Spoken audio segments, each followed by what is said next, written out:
What's it like being part of the show's first family? In reference to the presidential side of things, it's kind of cool. As Tom Mason jokes, he's the president of 20 square blocks.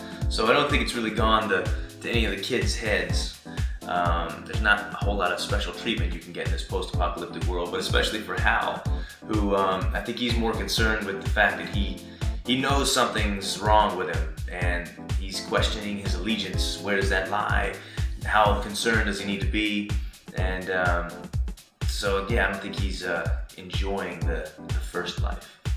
What challenges did your character deal with acting in a wheelchair this season, like on an actor level and on a character level? Yeah, well, I actually found out about that at Comic-Con last year. When we actually shot the scene at the end of the second season, we didn't know where it was going to lead, so we just wanted it to be creepy, and I think they did a pretty good job of making it come off that way. So when I found out at Comic-Con from Randy Ovashan that my character was going to be paralyzed, I was a little concerned. I like to look at myself as how's this action guy, and I didn't want to lose that action side. So my first question was, how long is this going to happen? But we were joking around because as an actor, that's such a gift to have, to be able to play somebody who, like I was saying, is so physical, and then to literally have his legs taken out from under him.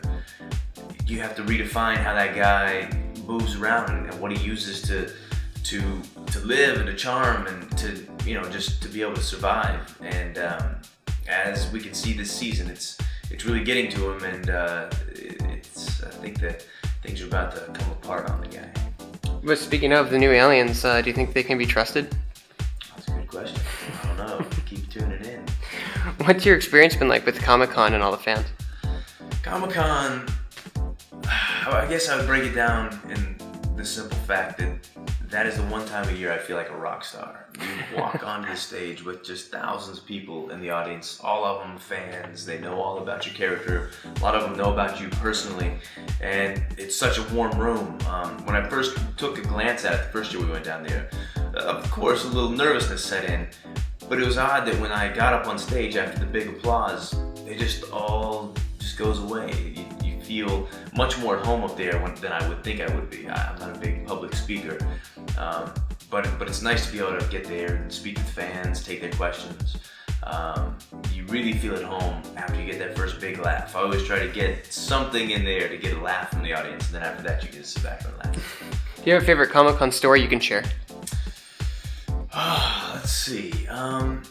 Security at Comic-Con is ridiculous. I'm sure for good reason, but for me, I don't really need that. I don't feel like I have anybody encroaching and making me feel uncomfortable. But there was this one particular time, there was this guy. We were waiting to the whole thing's kind of like a labyrinth. You start out on the ground, you cruise around, you don't know where you are, you show up in this motorcade like you're the president.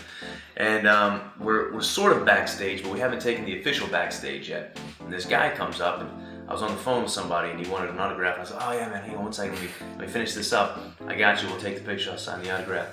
And out of nowhere, this security guard comes through like a linebacker, wraps the guy up, and drives him back about 20 yards. And I felt horrible for this guy, because I don't know, there might have been 45 seconds that was between when he said, hello, could I get the autograph, and when that happened. So it really wasn't anything I could have done, but I was like, man, bring the guy back here, man, we can take a picture.